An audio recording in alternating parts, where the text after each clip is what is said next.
माँ पर और पिता पर कुछ पंक्तियां आपके बीच निवेदित करता हूं। आप यहाँ जितने लोग बैठे हैं, मुझे नहीं मालूम कि किनकी माँ जीवित हैं और किन्होंने माँ को खो दिया, पर मेरा व्यक्तिगत मत यह है कि जिनकी माँ जीवित हैं, जिनके पिता जीवित हैं, वो दुनिया के सबसे संपन्न लोग हैं, वो दुनिया के सबसे अमीर लोग हैं, वो दुनिया के सबसे धनाढ्य लोग हैं।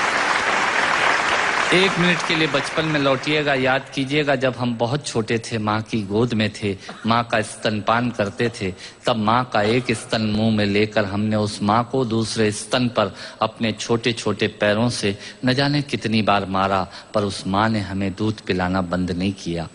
मित्रों, लात खाकर भोजन देने की शक्ति उस परमपिता परमेश्वर ने दुनिया में यदि किसी को दी है, वो सिर्फ माँ को दी है। माँ के अलावा ये ताकत किसी के पास नहीं है। मैं उस माँ की वंदना में कविता पढ़ता हूँ। याद कीजिएगा उन दिनों में जब हम चौके में, रसोई में बैठकर खाना खाया करते थे और माँ खाना बनाती थी, उस वक्त थाली पर बैठकर हमने जब भी इधर उधर देखा, वो माँ समझ गई और उसने नमक का डब्बा हमारी तरफ सरका दिया। हमारे बिना बोले को समझने वाली वो माँ, जब हम उसे खो देते हैं, वो माँ हमें बहुत याद आती है। वो माँ जो हमारे परीक्षा देते जाते वक्त दही की कटोरी लेकर शगुन बनकर आकर खड़ी हो जाती थी, उसे हम खो देते हैं। वो माँ हमें बहुत याद आती है। रमेश सोज की 4 पंक्तियां माननीय नेताजी यहाँ बैठे हैं, मैं पढ़ता हूँ। मुझे अच्छी लगती है कि बहुत रोते हैं लेकिन दामन हमारा नम नहीं होता, इन आंखों के बरसने का कोई मौसम नहीं होता, मैं अपने दुश्मनों के बीच भी महफूज रहता हूँ, मेरी माँ की दुआओं का खजाना कम नहीं। स्वामीनाथ पांडे की 3 पंक्तियां सुनाता हूँ। स्वामीनाथ पांडे ने 3 पंक्तियों का उपन्यास लिखा। अमिताभ जी बैठे हैं, जया जी बैठी हैं। 3 पंक्तियों में पूरा उपन्यास लिख दिया उसने। लिखा, एक विधवा माँ थी, उसके 2 बेटे थे। एक बेटा नीचे वाले माले पर रहता था, दूसरा बेटा ऊपर वाले माले पर रहता था। विधवा माँ 15 दिन एक बेटे के यहाँ खाना खाती थी, विधवा माँ 15 दिन दूसरे बेटे के यहाँ खाना खाती थी।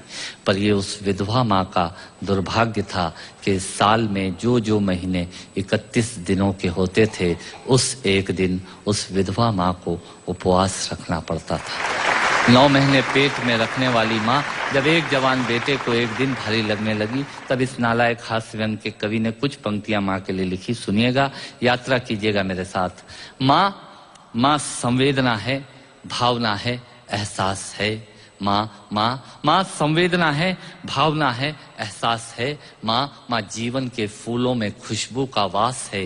माँ रोते हुए बच्चे का खुशनुमा पलना है। माँ मरुथल में नदी या मीठा सा झरना है। माँ मरुथल में नदी या मीठा सा झरना है। माँ लोरी है, गीत है, प्यारी सी थाप है। माँ पूजा की थाली है, मंत्रों का जाप है। माँ आंखों का सिसकता हुआ किनारा है। माँ गालों पर पप्पी है, ममता की धारा है। माँ झुलसते दिनों में कोयल की बोली है। माँ मेहंदी है, कुमकुम है, सिंदूर है, रोली है। माँ कलम है, दवात है, स्याही है। माँ परमात्मा की स्वयं एक गवाही है। माँ त्याग है, तपस्या है, सेवा है। माँ फूंक से ठंडा किया हुआ कलेवा है। माँ अनुष्ठान है, साधना है, जीवन का हवन है।